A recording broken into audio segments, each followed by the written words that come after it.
নমস্কার। আজকে আমরা ক্লাস 2 বা দ্বিতীয় শ্রেণীর ছাত্রছাত্রীদের জন্য একটি ম্যাথ বা অঙ্কের কর্মপত্র নিয়ে উপস্থিত হয়েছি।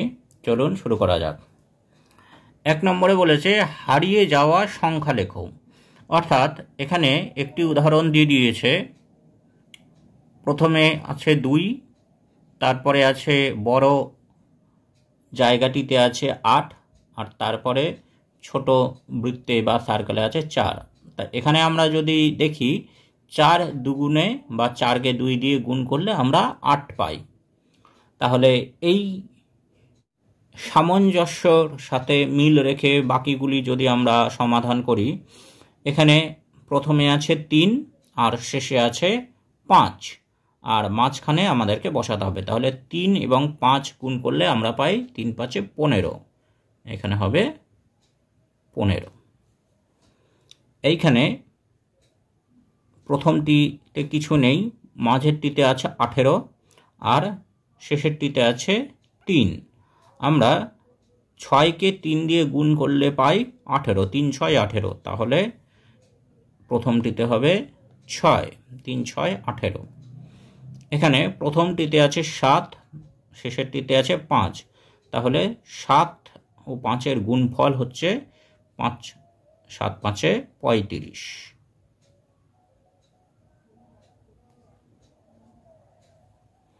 এখানে বলেছে সমাধান করো, অর্থাৎ যোগ বিয়োগ গুণ দেওয়া আছে, সেগুলি সমাধান করতে হবে। 4 এবং 7 যোগ করলে আমরা পাই 11, 11-র 1 হাতে 1। 5 এবং 6 যোগ করলে আমরা পাই 11 আর 1-এ 12, অর্থাৎ যোগফল 121। এখানে বিয়োগ 57 ও 27,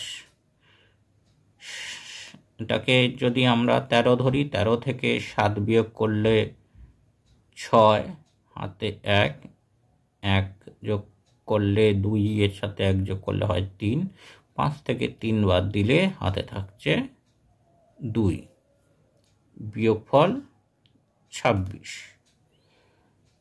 এখানে 24-কে 3 দিয়ে গুণ করতে হবে। 3 4 12-র 2 হাতে 1, 3 দুগুণে 6 আর 1 6-এর সাথে 1 যোগ করলে আমরা পাই 7, অর্থাৎ গুণফল হচ্ছে 72।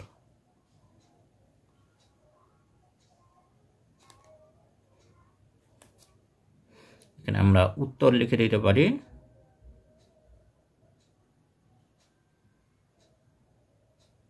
যোগফল 121,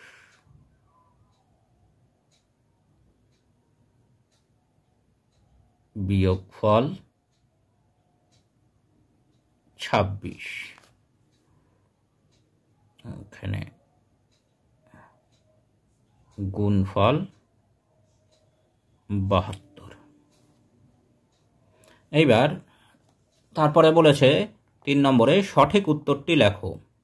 ভাগ করে যেটা পাওয়া যায় তাকে ড্যাশ বলে, তাকে ভাগফল বলে। ভাগ করে যেটা পাওয়া যায় সেটা ভাগফল বলে। 100 পয়সা সমান এত টাকা, 100 পয়সা সমান 1 টাকা। কত সেকেন্ডে 1 ঘন্টা? আমরা জানি 60 সেকেন্ডে 1 মিনিট হয় এবং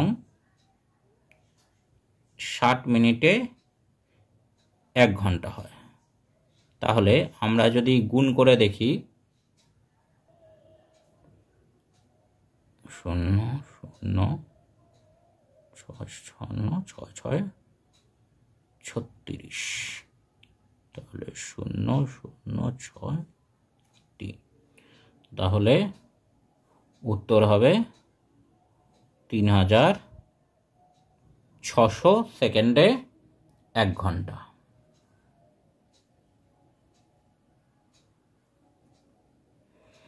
লিপ ইয়ারে ফেব্রুয়ারি মাস কত দিনে হয়? ফেব্রুয়ারি মাস লিপ ইয়ারে হয় 29 দিনে।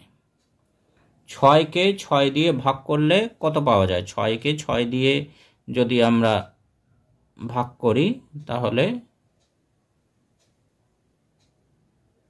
6 একে 6, তাহলে ভাগফল হচ্ছে 1।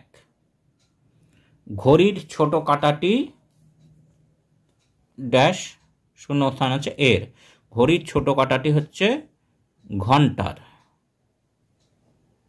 ঘড়ির ছোট কাঁটাটি ঘন্টার।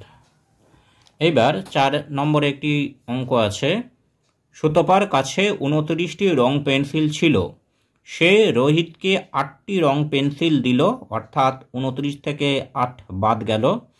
রিনা সুতপার কাছ থেকে 3টি রং পেন্সিল নিল, আবার তারপরে আরও 3টি পেন্সিল বাদ গেল। এখন কতগুলি রং পেন্সিল রইল? অর্থাৎ 29 থেকে প্রথমে 8 বাদ গেল, 8টি রং পেন্সিল বাদ গেল, তারপরে আরও 3টি রং পেন্সিল বাদ গেল। তাহলে প্রথমে আমরা 29 থেকে 8 বিয়োগ করে দেখি। 29 থেকে 9 থেকে 8 বিয়োগ করলে 1, এখানে 2, 21টি রং পেন্সিল থাকলো। তারপর 21টি রং পেন্সিল থেকে আরও 3টি রং পেন্সিল বাদ গেল। তাহলে 3 বাদ দিলে আমরা এখানে 11 থেকে 3 বাদ দিলে পাবো 8, এখানে হাতে 1, 2 থেকে 1 বাদ দিলে 18, অর্থাৎ উত্তর এখন 18টি রং পেন্সিল রইল। এখন 18টি রং পেন্সিল রইল। Thanks for watching this video.